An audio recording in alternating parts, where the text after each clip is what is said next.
Thank you for joining us in this webinar called Taharas HaKodesh, Demystify the Ideal, Apply It in Practice. So I'm going to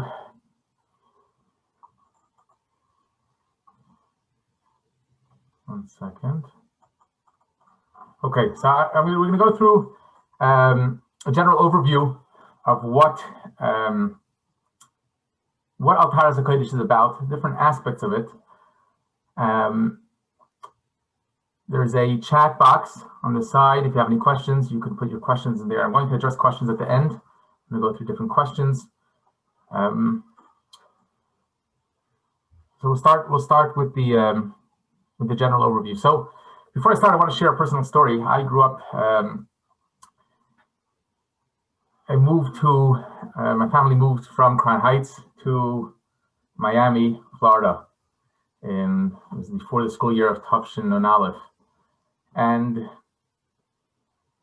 my parents had assumed that the Baber school only would teach Limudei Kodesh. It would not be any Limudei Chol.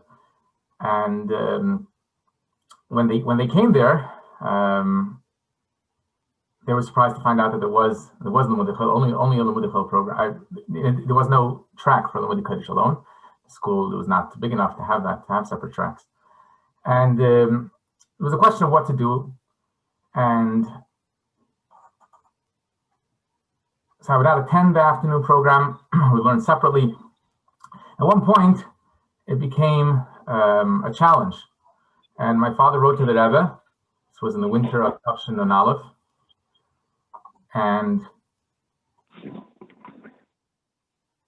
it was the winter of Tufshin Nun Aleph. And about a week later, the Rebbe spoke a sicha. It was on Shabbos Parshas Yisroi, Chai Shvat, Tufshin Nun Aleph. And in that sicha, the Rebbe clearly spoke. It's like surprisingly, in the middle of the sicha, the Rebbe suddenly started speaking about this idea of the Rebbe speaking about Yigia and Torah, and the Rebbe suddenly changes the topic and speaks about the importance of chinuch hatineke shel beis rabban. The Rebbe says that there's some who think they have to think about parnasa, and and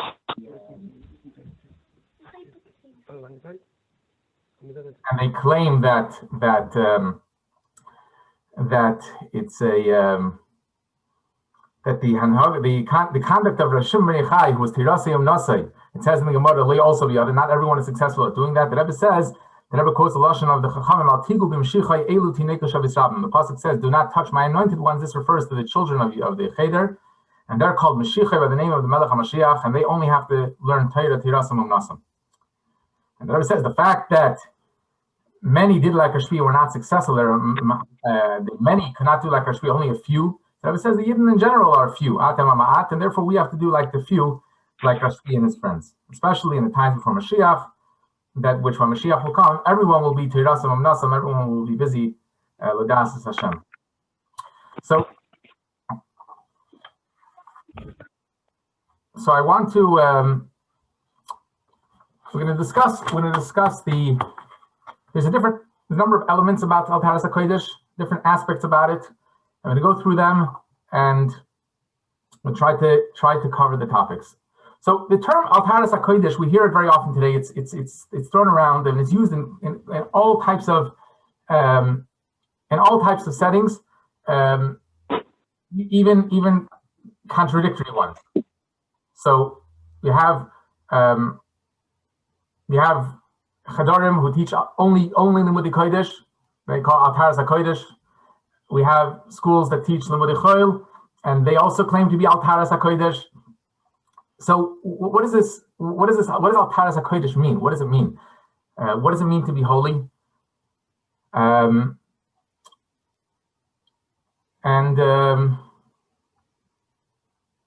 Just some common examples. So firstly, so reading and writing.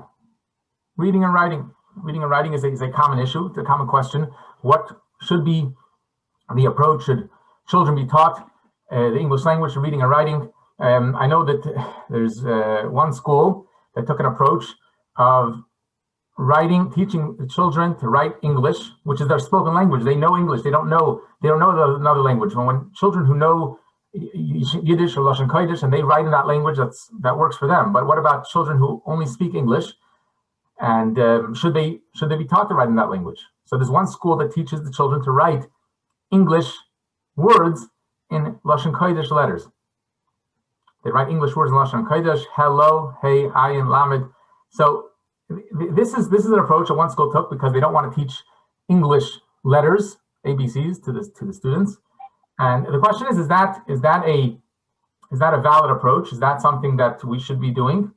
Should we be avoiding anything? Should we be teaching them ABCs in English? Another question, another scenario is teaching limudei chayil, mundane things, during the time of Kodesh, in the setting of Kodesh. So connecting it, someone will teach science connected to the parsha, or in the context of learning about.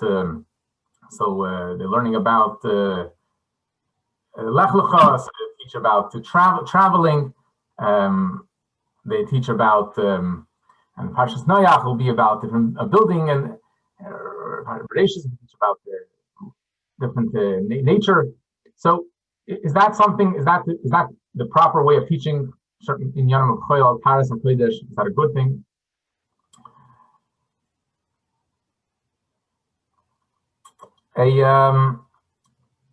Another question is a non-academic learning.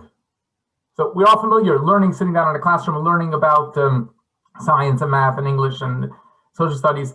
That's called learning limudei chayil. But how about watching videos about the world, or conversations? We talk to children about different things about the world news. News limudei chayil. What's going on in the world? World news, American news. Is that limudei chayil? Is that something that we should or should not do? And finally, what if a child does ask questions? Children inevitably have questions about the world. How should we go about answering those questions, and how much information should we share with them? Should we try to avoid teaching them any questions of chayil or not? Okay, so before going to the Rebbe's in the details of the Rebbe's Shita, we find that so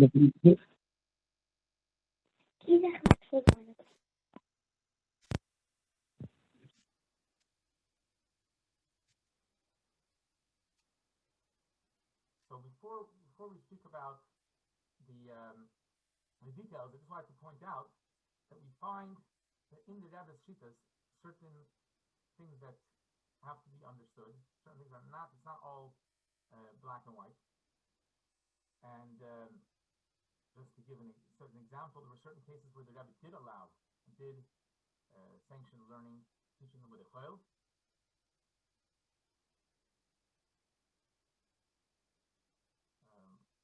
Second. Can you hear me now?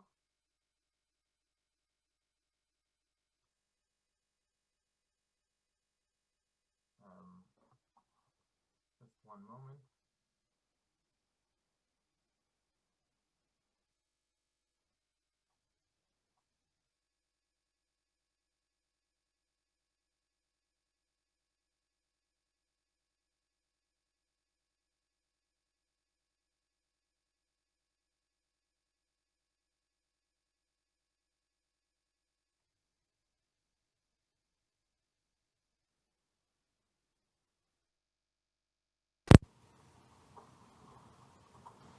Okay, 1 second. Okay.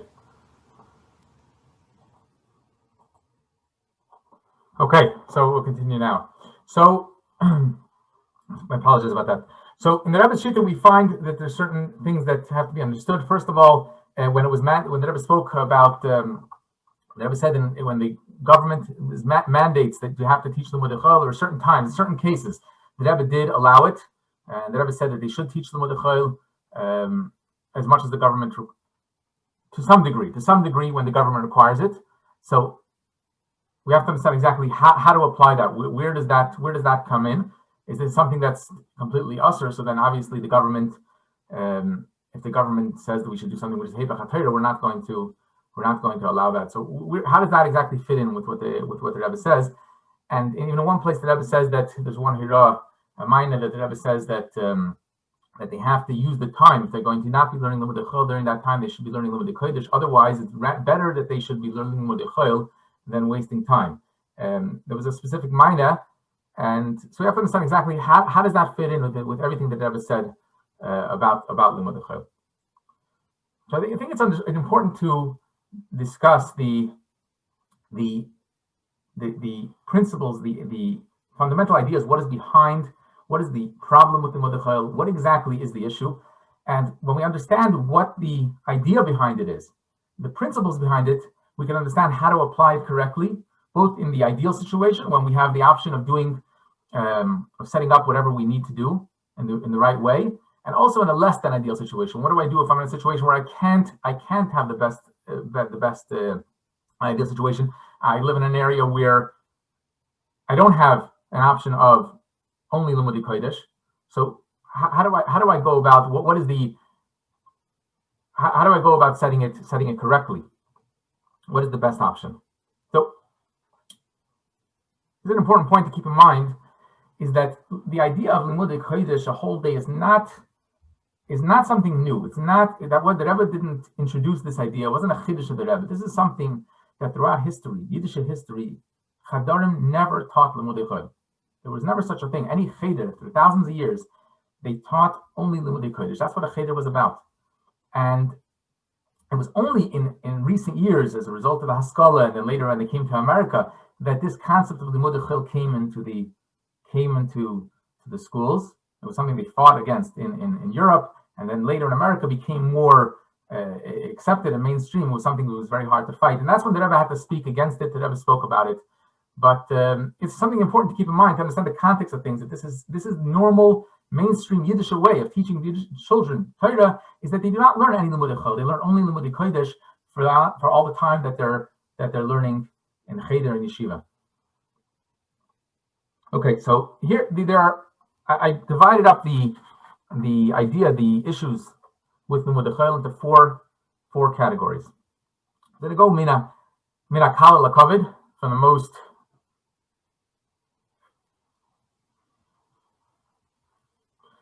okay. So the first point in Limud Chol, this is what the Rebbe spoke about. This was the primary thrust of what the Rebbe spoke about in Simchas Torah, Tafshin Tesavav. The Rebbe spoke strongly against the Limud Chol.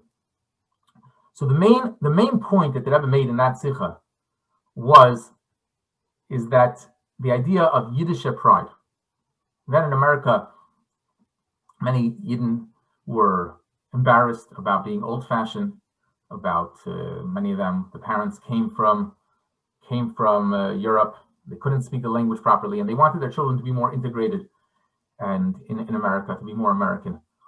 And this didn't only express itself in teaching Limud Chol, it came about in other things as well, in the way they dressed their children. And they never spoke about that in the Sicha. They never spoke about how parents they're afraid of being seen as not worldly. And there was this feeling that if a child doesn't learn Limud Chol, he's not a mensch. He's not a mensch. He's not a normal person.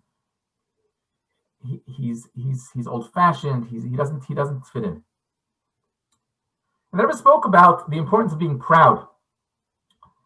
Lo shinu. They never spoke about how the Yidden of Mitzrayim, it says that they did not change their language, they didn't change their names, they didn't change their clothing. And they never spoke how our children should be dressed in a Yiddish dress. It never speaks about how parents might make their children's payas less prominent, to try to hide that it shouldn't be so obvious that the child has payas. Parents will grow their children a chup, a long hairstyle. They never spoke about a Yiddish name, a proper Yiddish name that sounds like a Yiddish name. It doesn't not secularized, not made to sound modern. The Rebbe spoke about English with an accent. The Rebbe says it's not a problem. What are they afraid about that a person will speak? He'll speak English with an accent. So the point of that, the idea of that sikha was the main point in that sikha. The Rebbe mentions also another concept we'll touch upon soon. But the main point of that sikha was this idea of Yiddish pride. Don't be embarrassed. There's nothing wrong with the fact that you're a Yid and that you're different and that you don't belong to American society. That was the main point in the sikha of Tafshin Tesvav. Another point, which the Rebbe spoke about on many occasions, is the idea of having bitachon in Hashem. Another reason why parents would want to teach their children the Limudei Chayil is in order that they should be able to have a parnasa, to have a good parnasa, that when they go into the business world, they'll be able to have the parnasa that they need. And the Rebbe said that this is an expression of lack of bitachon. Obviously, we know that when a person has bitachon Hashem, he has to also do ishtadlus. He has to also make a keli. But that keli is limited to the near future. A person makes a keli when it's needed, or a short time before when it's needed. To make a keli years in advance, the Rebbe says, is an expression of a lack of bitachon. The Rebbe says that in the Sikha of Simchas Torah Tafshin Chaf, the Rebbe speaks about how some people try to make arguments that the Chazal say that a person who doesn't teach his child a trade is teaching him to be a thief, and people use this argument to say that you have to teach children Limudei Chayil. And the Rebbe says that this is the Rabbeim told us. The Rebbe uses a very strong expression. The Rabbeim told us that anything. If anyone comes to try to speak about the tachlis of the children, and that we have to teach them Limudei Chayil, you should not take them into consideration what they're saying, whether they're using holy words and the Mamorei Chazal. You have to know that this is in this garment, and this silk garment is really the Yetzer Hara. A very strong term, and the Rebbe did not accept that argument.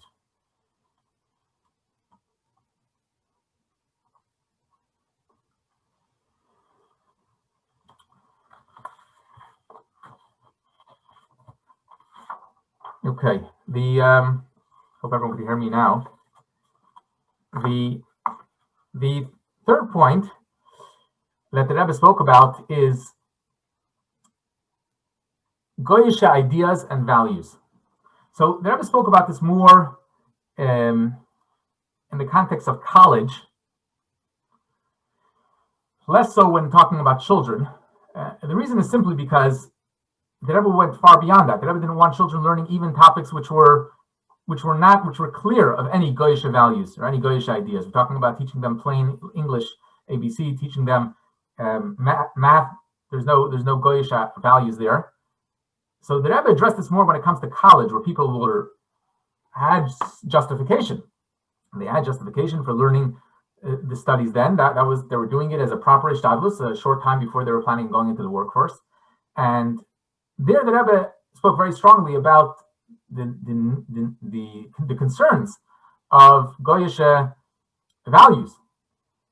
So when it comes to Goyish values, the obvious ones we're familiar with. Teaching about the age of the world, and other topics which go against Torah, and this is something that we do not want to teach our children about. So if someone the reason I'm bringing this up is because it's a concern with Limudei Chayil, and it's relevant if there is Limudei Chayil being taught in some degree. This is something that has to be very much looked out for. It's in a certain sense, it's much more dangerous and harmful than basic English and math, and this can come in some very hidden ways that are not so obvious. Certain values that go against Torah. I heard the Melech Tzibel, he said a story by Fabrengen. He says that he used to say that in Russia, when communism came up, they got rid of all the textbooks and they replaced it with their own textbooks. So a math textbook. What's math? Math is numbers is so. But they changed all the textbooks, including the math textbook. So what could be wrong with the math textbook? So he explained like this. He says that we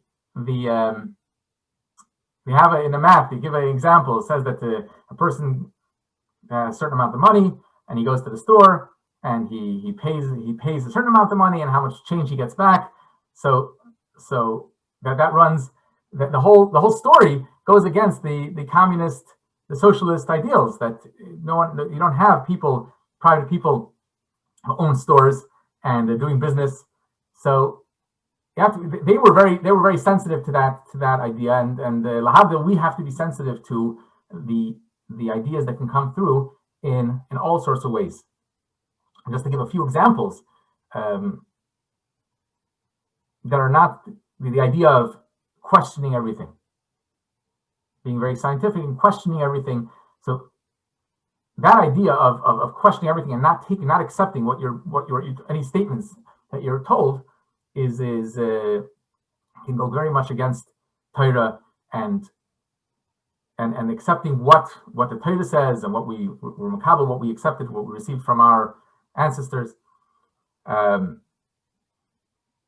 In general, the idea that science knows the truth, science is truth, that is a value, that's something that goes against Torah.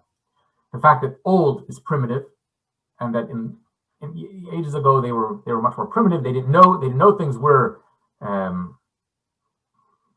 we're ahead of them. We're more advanced. The idea of democracy. Everyone has the right to their own opinion, and it's not. The Rebbe spoke clearly how that's not a Yiddish value. It's not a Torah value. So these are things that we have to look out for, and this can come up, and that's why even if in whatever context the Mudachel is being taught, it's very, very important to check through and to not use really anything from Goyish sources, any Goyish literature, reading literature, using different worksheets or things to really check through it, because it can very much creep in different Goyish values. So, and the fourth point, which is the point which is the fourth point, this was a point that the Rebbe made the most amount of times, is the idea of what the Alter Rebbe speaks about in Tanya, that learning the Mudachel is mitame the person's mind, the Chabad Shebenefesh. And so I want to speak about that a little bit. What does that mean? What does it mean mitame? We hear a word, it becomes tame. The Rebbe says how tuma is not visible, but what does it mean? What exactly is the nature of that tuma? And we want to know how to apply it. We want to know where it shows up. What is tuma? What is not tuma? We have to know what it is. So in the context of Tanya over there, the Alter Rebbe is talking about how something which is for the Eibishter, something which is for the Ezelu Mazal Salakim, anything that's for the Eibishter is Kedusha. Anything that's bottled to the Eibishter and is all dedicated to the Eibishter, that's Kedusha. And something which is separate from the Eibishter is Sitra Achara. And it's not bottled to the Eibishter. So we talk about, when it comes to midas, emotions, taivas, so there we know that something which is Ava, for love for the Eibishter, that's Kedusha. Love for the world and for Taivas Elam Haza, that's not Kedusha. And so the same thing is when it comes to Seichel, when it comes to Chabad, to understanding. So Torah, Chachma the Eibishter, and seeing the world to Alpi Torah, according to the way the Eibishter sets it, that is Kedusha de Seichel. And seeing the world and thinking about the world in a way which is not void of the Eibishter, as the world is an entity for itself, that is a type of seichel which is not kedusha. That's tumah. That's seeing. It's something separate from Hashem. So the idea is that ein levade, that there's nothing else besides Hashem. And Torah is of course the chachmas Hashem, and that is one with the Eibishter. Chachmas ha'olam. The Rebbe writes. The Rebbe has a long letter about how it's possible for very great tzaddikim were able to see in the chachmas ha'olam. They're able to see and use it out for kedusha, and to see the kedusha in it. But that's not for most people. When we learn about the world, we learn about things which are separate from Hashem. It separates us it separates us from the Eibishter. It puts our mind in a different way of thinking. We're not aware of the Eibishter and those things.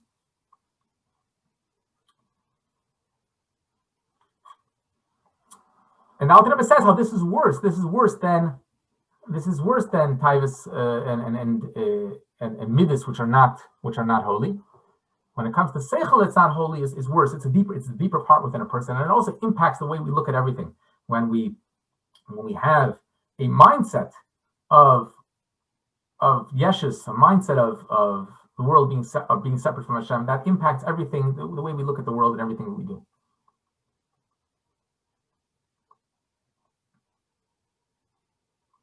Okay, so this idea is relevant to adults as well. Al Rebbe Tanya in Perikles is not talking about children. Al Rebbe is talking about adults, to everyone, and that as adults we should also be aware of what we put into our mind. That our mind should absorb holy things. So why is it that when it comes to children, there's this extra emphasis? Is there a difference between adults and children? So there's two points over here why children are more important. Number one is that children are pure. The Rebbe speaks about how children, that quotes the Gemara, that children are hevel she'im boichet. The Gemara says that the children are even on a higher level than the Amiroim. The Amiroim said that these children who are hevel she'im boichet, and the Rebbe says they don't even have a shaykhus, they don't even have a possibility, a connection for a real connection to chet, and therefore it's very important to keep them pure. And the expression that Rabbi uses, that the Eibishter says he doesn't need Gan Eden, he wants to rest in the mind of a Yiddish child. The Yiddish child, his mind is so pure. And we don't want to make that impure. We want to keep it holy for the Eibishter, that the Eibishter wants to rest in that child's mind. And the second aspect, which is more of a practical element to it, is that children are extremely impressionable. And it's very important that in their formative years, the children should be set in a mindset of Elokus and Torah. When we have those foundations, strong foundations, so then when they grow up and they go out into the world, then they can fall back on that way of looking at things and that mindset of that they grew up with. But if when they're young, they're put into a mindset of choil, then the world is much more of a metzias. The world is much stronger, and it's much more of a threat. And they will struggle with bitachon much more. So basically, the point is that we want to do over here is that the world, when we don't teach a Shalosh Halam with the Chayil, we're saying is that the main thing and the only important thing in this world is Torah and mitzvahs, and that the world is not such a metzias. And what the Rebbe said, and we see this is not only, even if we are, when the Rebbe spoke about in all the letters about teaching, when they are teaching them with the Chayil, the Rebbe always said keep it to a minimum. And if they do they teach it the weaker half, the second half of the day, where the child's mind is not as focused. And most importantly, not to give it chashivos, not to make it important, not to celebrate it, not to make it important. And I think that all the points that I've made about keeping it to about the second half of the day and keeping it to a minimum and doing it only when the law requires, it's not only that we're trying to keep it to a minimum, it also sends across a certain message that we're doing it only because we have to do it, only the minimum amount that's necessary, and we're not giving it importance. So here we come. Let's go a little bit. Let's discuss about what is chayil, and then we'll take questions. So what is chayil? So what we see from Tanya is that anything which is void of kedusha, anything which is void of Elokus is really chayil. It's not holy. It's mundane, and that includes any and every topic of chayil. Could be even the most clean and ordinary topic like language and math, numbers. There's nothing terribly goyish about it, but just the fact that it's chayil, it's not holy. That itself is a reason that we should keep it away. We want our children to be totally involved in yanim of kodesh and kedusha, which is something which is holy and elokus. But obviously, if we understand that the point is to keep them connected to kedusha, so there are certain aspects of chayil which are worse than others. We talk about news or things that are happening in the Goyish world, these topics are worse. These ideas are worse. They're more harmful than language and math. So we have to be aware of each topic. They're not all the same. It dulls a child's sensitivity for Torah and for Kedusha, and so now, what about connecting it to Kodesh? What about connecting it to the Parsha, connecting it to some other aspect?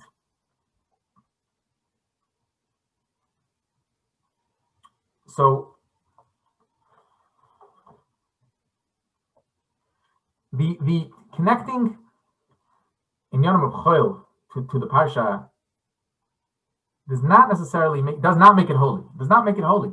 On the contrary, very often putting Chol with Kodesh actually pulls the Kodesh down. What happens is, instead of Parsha being about Parshas Noach, being about a tzaddik, Noach is tzaddik, who the Eibusha told him to build a teva, Noach becomes a builder.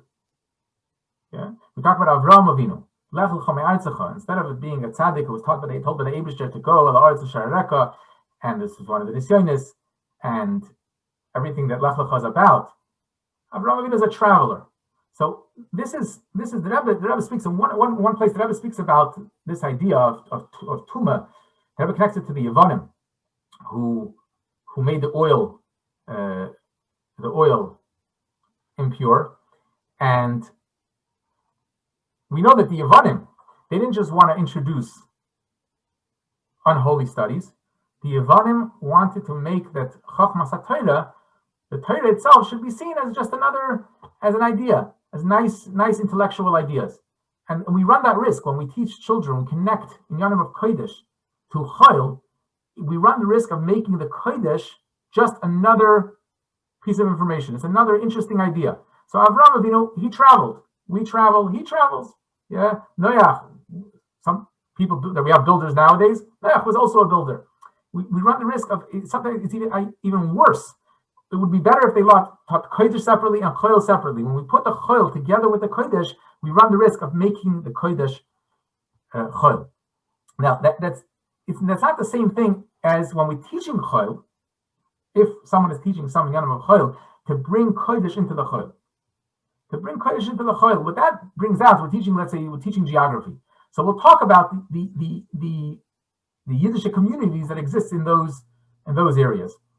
That's very different, because over there the topic is Chayil, and what we're saying, the message that we're giving across is that what's most interesting to us about this land is the fact that there's a Yiddish community. That's very interesting, or the Yiddish history of that land.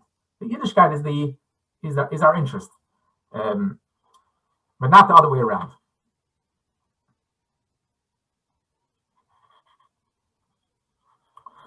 Okay, so now we come to the question of teaching children the language. So this is, I think, a very fundamental point. We talk about teaching.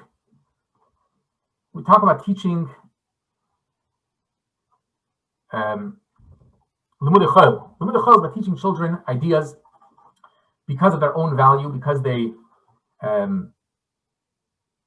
important to know.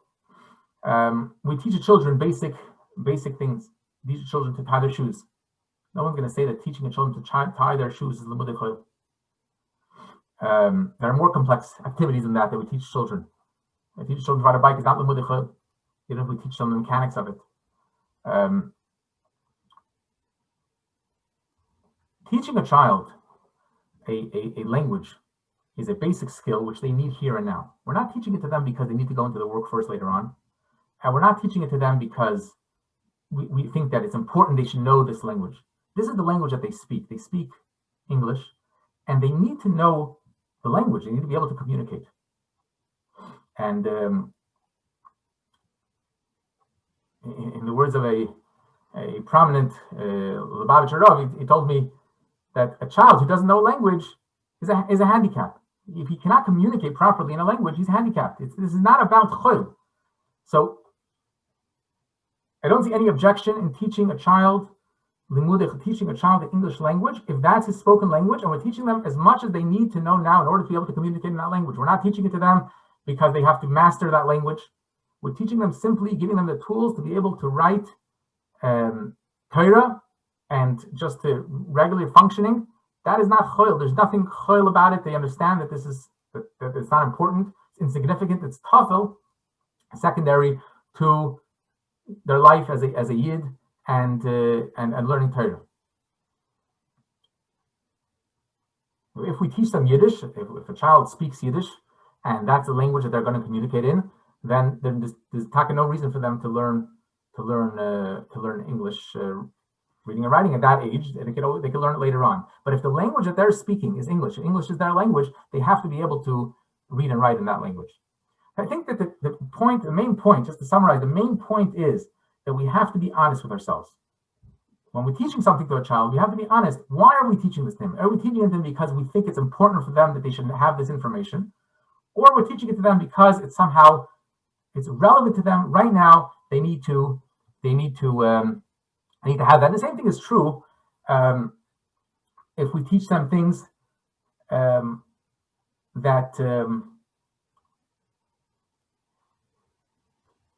other things that we teach a person to any activity or anything. If a child has a question, for example, they have a question about something. So when we answer their question, they have a question, they want to know about the rain. So we're answering the question. It's not teaching them limud echad. It's not teaching them. We're not making it important and significant. So that's not limud echad.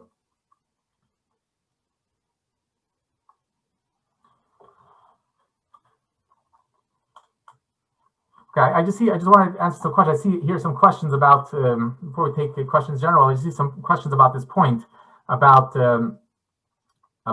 teaching information as it's relevant, math for practical purposes. We have a question about information which is relevant to understand the chumash. So again, all has to be, it's about honesty. Honestly, are we teaching it to them because it's really necessary in order to understand the chumash? So we're teaching them this information.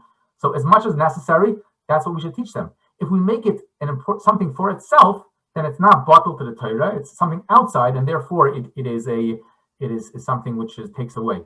The same with math for practical purposes, as much as they need to know. So that's what they need to know for practical purposes. When we start to make a whole sheet out of it, we start to teach them a whole subject.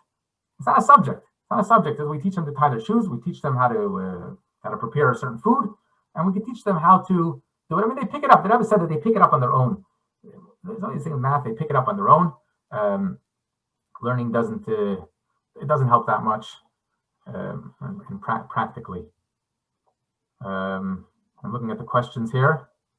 How does teaching English to communicate fit with Simchas Torah, Tafshin Tesvav? It's clear. The Simchas Torah Tesvav has nothing to do with this. The Simchas Torah Tesvav is talking about Befrat over there from the context. You see, there was talking to people who spoke Yiddish. There were people who were learning it because they wanted to be more American. They wanted to fit in, and they wanted to fit in. It was not in order to function. Is there a difference between boys and girls? Okay, that's a very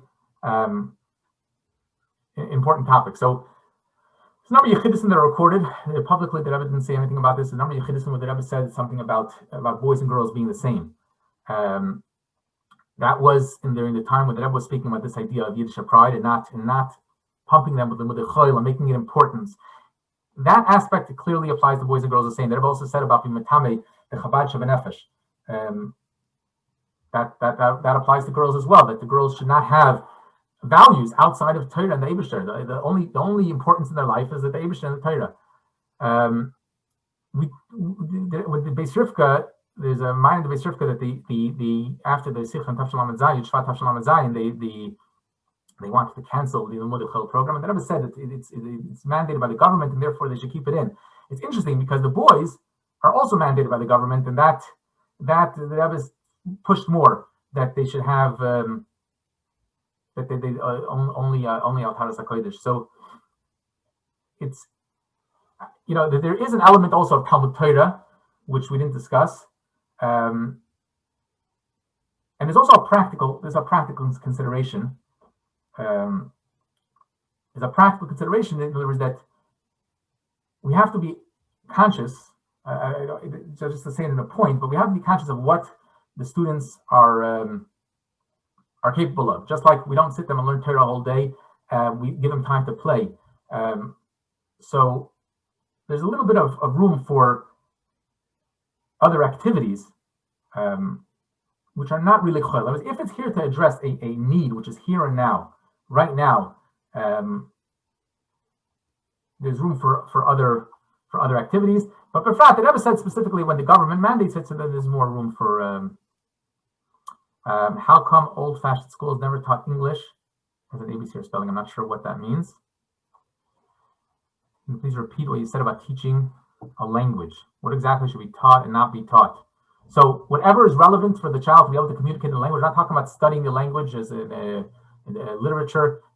Teaching them the basics of being able to communicate. Whatever we would teach them, if they were speaking Yiddish, the tools we would give them, how to write, how to spell the words, how to express themselves. That's what we should teach them when it comes to English.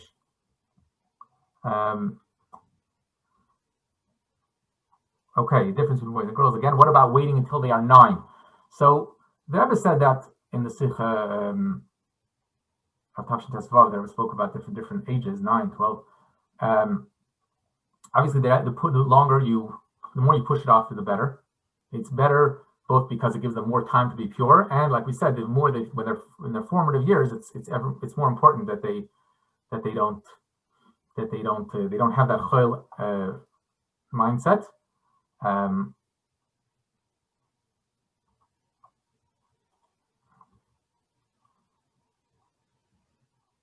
Okay, again with the girls school teaching, and the Rebbe said that they should. The Rebbe said that they should follow the law about teaching secular studies, but the Rebbe wanted it to be limited as much as possible. But I think also the main point is about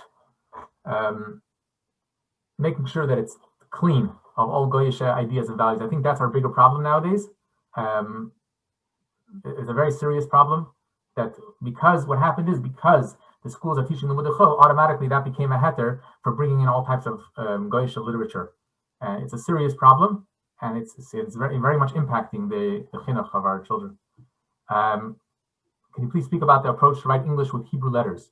It doesn't make any sense to me. I don't see what we're going to gain by that. It's still English, and it's not helping them at all. It may be. It's not. It doesn't make any sense. Okay, someone brings a story over here. I don't know what the story of Rabbi Handel. I'm not familiar with the story. There's a minor that's clearly printed. There's an article in the Kudus ahead. They bring the minor there. I don't know the original lashon of the minor, but the Rebbe writes clearly not to waste time. There's also from the Frierdiker Rebbe a similar type of instruction. Okay, world news from magazines for children. Look, the more they're exposed to things in the world, that's a problem. I would wonder about other things in that magazine. It's also the different atmosphere that it gives off.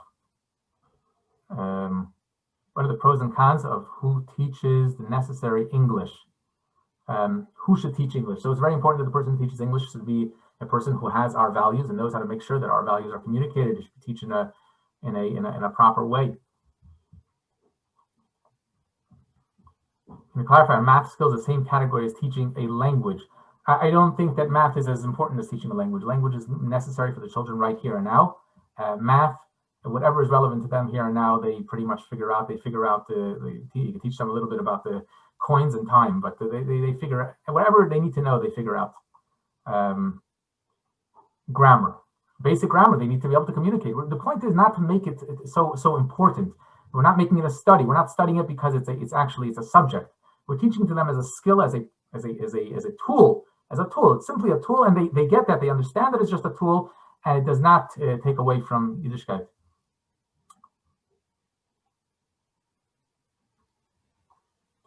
Shalabavich Yeshiva teach how to obtain a secular high school diploma GED as a gateway to employment and professional training. I think anyone who wants to know how to do that, they can find out. The information is all out there. There's no, it's not that hard to find out nowadays. It's so important to learn how to write and spell in English. Look, if you speak Yiddish, then there's no need for the children to read and write in English. But if children are speaking in English, they need to be able to read and write in that language. Teaching basic science from the perspective that it is the world that Hashem created. Is that bringing Kedusha to Chayil? When you make it into a topic, you're making it chashuv. If it's in the context of just observation, you're taking a trip and you point out certain things, and this is what the world Hashem created. You talk about the wonders of Hashem. That's very good. That's the way a Yid looks at the world. Niflois haboire. But we start to make a whole topic and we make it holy. We call it Niflois haboire, and they show children videos of nature. Oh, Niflois haboire. That's what the Rebbe called the Itztala of Yer Shemayim. Itztala really is the Yitzhahara. That's not what it means to. That's teaching it as a topic, as Limud Echad. Again, the question: should we be teaching English language and letters? Like I said before, if they need to, if that's the language they're going to be filling out in school, if they're reading, if they're filling out, if the homework and the tests and the Kodesh is written in English, they have to be able to. If they're writing answers in English, they have to be able to read and write to write their language. Who should rather teach a language, a non-from teacher or goyish teacher? Okay, that's a different topic. Never speaks about that. What type of things come to the category of chayil? What about colors and shapes in preschool? Making the colors and shapes important is definitely not kedusha. Whether you have to teach those things in the first place, I never found a child who doesn't know their colors because they weren't taught it in preschool. Better to fill their time with holy things. Kid that speaks Yiddish should not be taught English at all. If they speak Yiddish and they're able to read and write Yiddish, they should work on their Yiddish skills. They should be able to read and write in that language fluently, which unfortunately a lot of children who speak Yiddish cannot communicate properly in that language. Yiddish has become a baby language.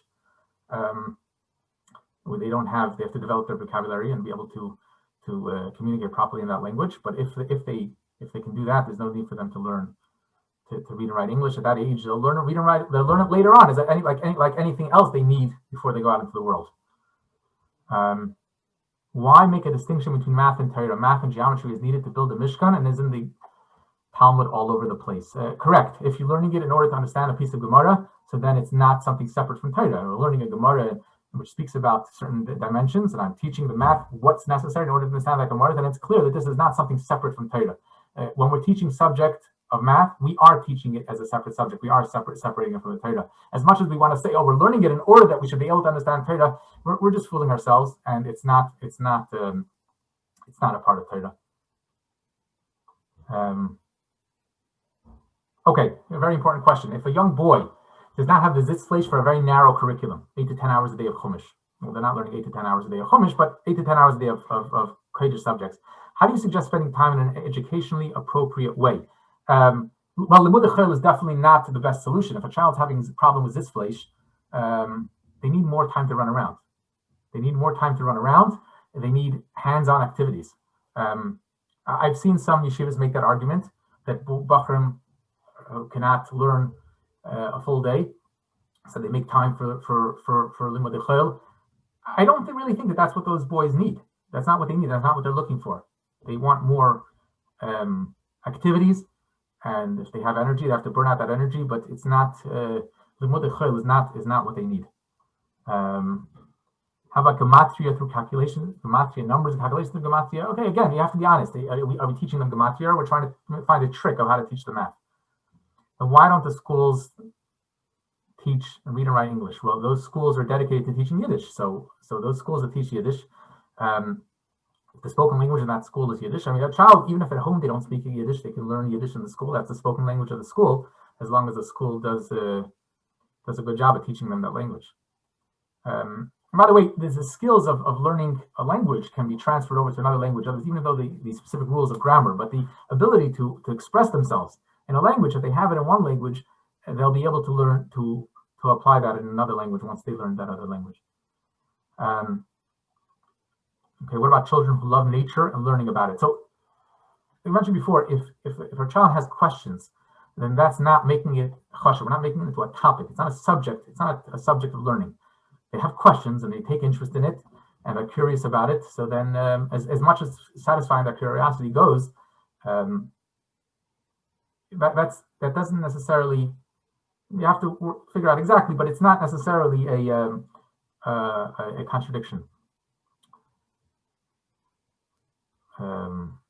If someone who was already involved with the chel wants to refresh his mind, what can they do? Okay, that's a little bit different. It's a little bit of a different topic. What should world history be taught? When should world history be taught? How much outside matters that directly affect the Jews throughout the ages? It's not relevant for children. Why do children need to know that? When they grow up, they'll figure it out. What's wrong with Hashem's world? I'm learning about it. There's nothing wrong with Hashem's world. But the world, at the end of the day, Olam is Malashon Helam. The world does not clearly express Hashem's presence until Mashiach will come, and learning about it for the most of us who are not tzaddikim, it makes us even if we know that it comes from Hashem, it does not make us feel more holy and more connected to Hashem, more present, more aware of Hashem's presence. So it's not, we can take interest in the world, but to learn it as a topic is not it does not become kedusha. If a local Jewish school is modern Orthodox, has a full secular curriculum. Homeschool, that's a delicate question. I'm not going to answer that here. The Flies Habayit is better than Goyish science book in a school where secular studies are mandated. Yeah, the Flies, if you learn it, obviously learning something in a kosher way is better than teaching it in a secular way. But that doesn't necessarily. We have to be aware that teaching it in the Flies Habayit does not make it.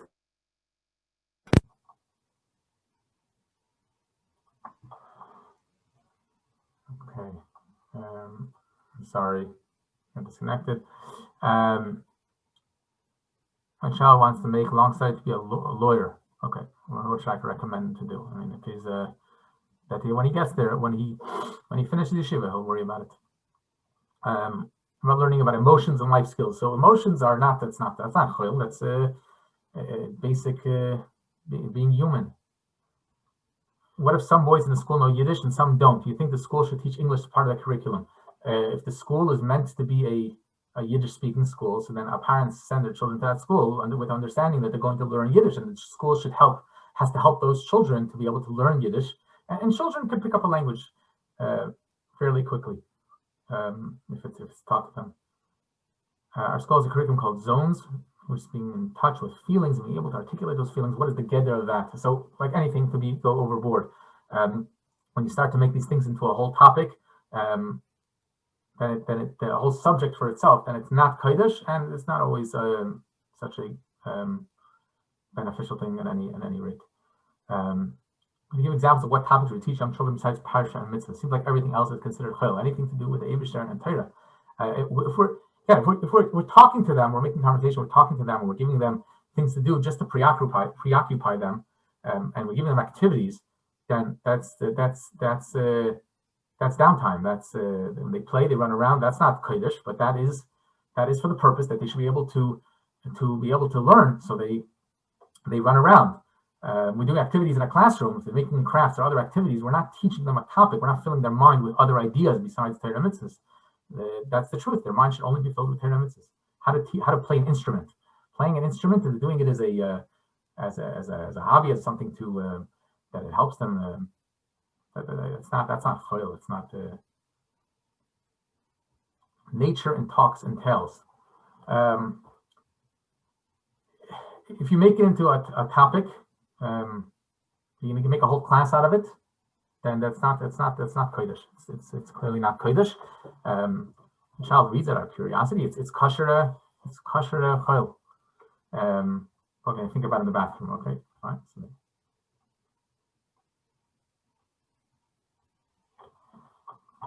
Okay, all government mandates secular. Okay, so the Rebbe was very vague about how to deal with the government situation. The Rebbe says try to minimize as much as possible. It's clear that at a certain point, it goes against our basic Torah.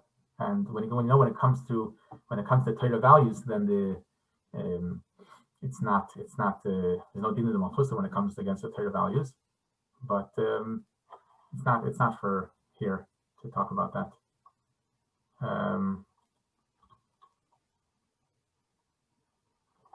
Is it better that it shouldn't be there altogether?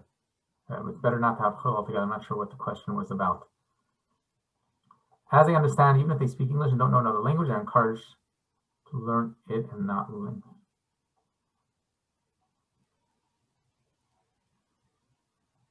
Okay. Now to convey them. Okay, there's an unfortunate opinion now to convey to older children matters that should remain private, and left to marriageable age, even using very clear terms. Yeah, well, yeah, that's obviously not appropriate, and that's not that's not really the topic at hand. How do you teach emotions in a way of Kodesh? I mean, you teach it to them the same way you would teach them about anything else in life. It's not. It doesn't have to. Not everything has to. It doesn't have to be made whole a Kodesh. When we teach them how to tie their shoes, we don't have to make a whole. But the Kudus of tying the shoes, obviously we teach them to do that al pi halacha and which shoe to tie first. But it's a tool. It's a tool, and we don't need to dwell on it. Any school that is 100% Taharas HaKodesh. I'm not going to speak about specific schools. What about teaching skills, writing skills, motor skills, fine motor skills? Whatever is necessary, any skills that they need, you teach them. When you start making it the whole mitzias, then it becomes can you discuss what to do practically if you aren't in a position to change your child's school? Okay, very important question. So what do you do? So you live in a community where the school is not they're not up to your standards, and they are teaching them with a chil. So what are you able to do? So I think that you can try to speak to the school to minimize it and to make sure that the materials that they're teaching are kosher, which is very important. And you could supplement more Limud Kodesh afterwards. But I think that the most important parts of it here is what the Rebbe spoke about, not giving a chashivas. And as a parent, what we can do is we can play down the chashivas. We can trivialize it. We can speak about them how it could be used out l'shem shamayim, even though lechatchila we wouldn't be learning it. But now that they're learning it, they should be aware of how it could be used l'shem shamayim either now or in the future. And in general, anything that's the goyishkeit, to trivialize it, to learn about news or what's going on in the world or history, to trivialize it, that they're not okay. Some wild goyim did these things, so it's of no interest to us. They're empty people. They were not. They did their things. They ran countries. They fought wars. So what? That's not important. We have the Eibusha. We have Torah mitzvahs. And I think that that's a very important tool that can be used out in a lot of different to dispel a lot to go against very different issues. Things children hear is to if we trivialize them, it becomes less of a problem. When you're teaching in a classroom, you need topics. You do need topics to teach. The kids don't just do their thing all day. That's a very important point. Practically, how to go about doing that. So if you teach them with the Kodesh all day, so then that works. If you teach there's more hands-on activities that could be done, which I think children would appreciate a lot more. Girls are sorely lacking in home skills. A lot of girls are not able. We teach all these topics to them, but when it comes to practical hands-on skills, which other some Hamish schools do teach, our girls are not familiar at all, whether it's sewing and other household things, or different general life skills, things that are more practical. Okay, please know what is ideal chinuch for girls. Not learn any limud chayil at all, just like boys, if that's possible. I don't know if it's possible. I don't know if it's possible. Honestly, if girls can learn Kodesh a whole day, I don't know if that's possible. I mean, I had this conversation with Rabbi Khan, and he was. This is not his area of specialty, but he was in the inclination of teaching girls from a practical perspective. it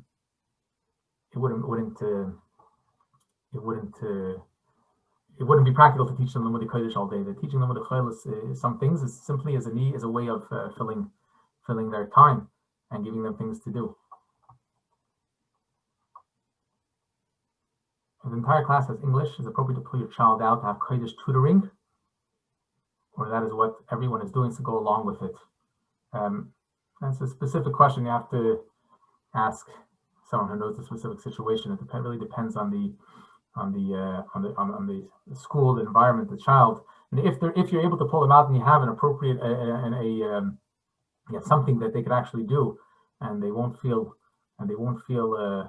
deprived, then it could be that would be the ideal option, but not always is that the best solution. Child not successful with the Kodesh has a low self-esteem, and the opportunity to learn English will provide an opportunity. Okay, you have to figure out each situation independently. What would you teach them with the Kodesh all day? What do you fill the whole day with? Well, children need to play. They need to play. They don't need to learn a whole day. They can do tell them stories. They can play very little. We're talking about very small children. They don't need to learn a whole day. Does it apply to all girls in older grades as well? They should only be learning Kodesh all through high school, or did the Rebbe specifically want pure education for young children? It seems young children was much more of a priority, but older children as well, more than necessary, shouldn't be done. The question is, what's necessary? I mean, for girls who are not mechuyev in Talmud Torah, maybe in high school age, at a certain point, they could start learning things which are relevant to help them in the world. Maybe. Practically, how do we do this in a matter with it?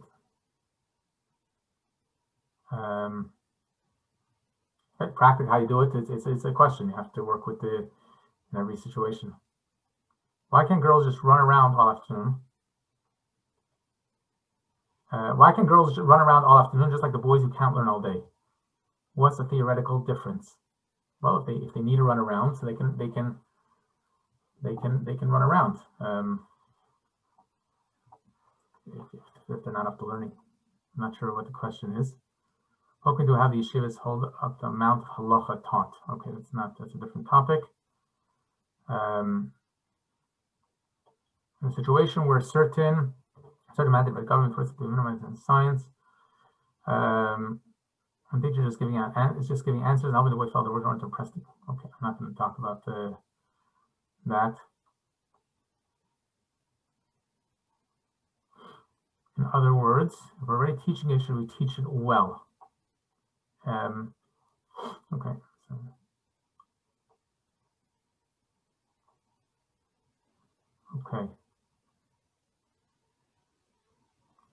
Okay, wasting time in English class. The Friedrich writes that clearly, and that's the understanding from the Rebbe's minus as well. Teaching children have to be taught to use their time well, not to waste time. Wasting time if English is going to be a joke, they should either be learning English, which could be taught to some degree, l'shem shamayim, but to waste time to make a joke out of it is a very bad thing for them to learn. Okay.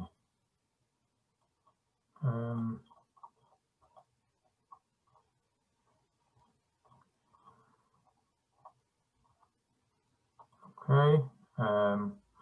Boys playing organized sports. Okay, that's not. It's a different question. It's not on the topic.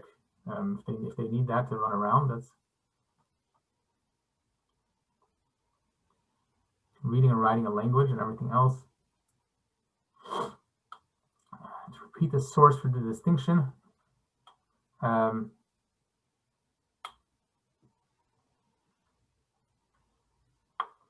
Okay, so the distinction between reading and writing a language and everything else is that anything that's for their needs here and now, to be able to function as a human being and to be able to learn Torah and to do everything they need to do, that's not the topic of teaching them a subject of the Limud. It's a tool that they need, and we teach it as long as we teach them only as much as necessary and not more. Then it doesn't stand in the way of, and it doesn't pose a helem. It doesn't pose a contradiction to Torah, and doesn't take away from their pure because they know this is the only thing that's important in their life is Torah and the Eibishter. This is simply a tool like other tools in their life.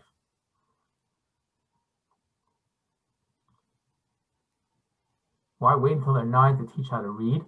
I don't think there's a need to wait until 9. As soon as whenever it's appropriate, or after, as soon as they're ready to start reading and writing, they could be taught. They could be taught the language. It's not if it's just the language. There's nothing about 9. I don't see 9. I don't think it's that necessary specifically 9. Okay.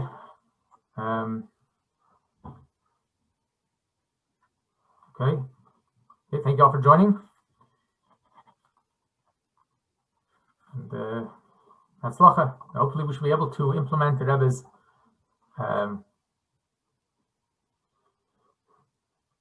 Rebbe's vision for